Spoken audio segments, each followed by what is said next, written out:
จริงใจพร้อมคำคิดฮอดบ่งบอกฮักเดียวคืออา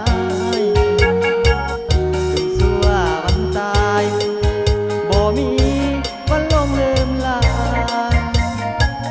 การหนึ่งการสองน้องบอกว่าฮักเสมออายก็เสนอยินดีให้คำสัญญาเดือนสามเดือนสี่จะไปสู่ขอนอนน้องคนตาจอมอสาบับที่ห้าบอกว่าสิแต่งงานแล้วอายจ้าเมื่อพบปัญหาอย่างนี้อยู่กันดีๆวันนี้ห่างหายแววแปลกใจเธอนะวันตาบอกว่าเลิกแล้วสิแต่งงานแล้วกับเศรษฐีเดือนหน้าคุณเด้อ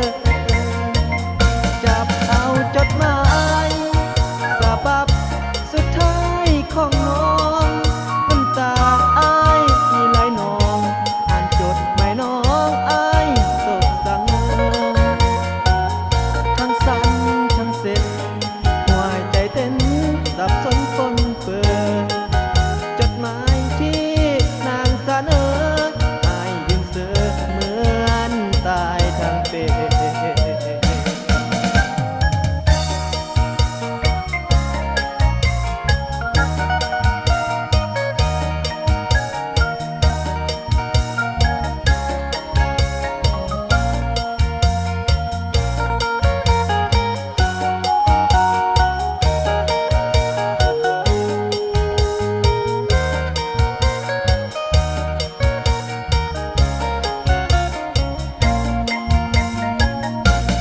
อา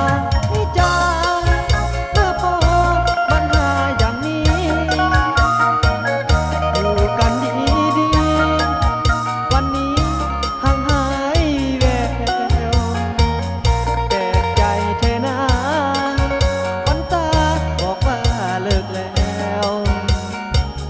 สิแต่งงานแล้วกับเศรษฐีเดือนหน้าคุณเด้อจับเอาจดหมายฉบับสุดท้ายของน้อง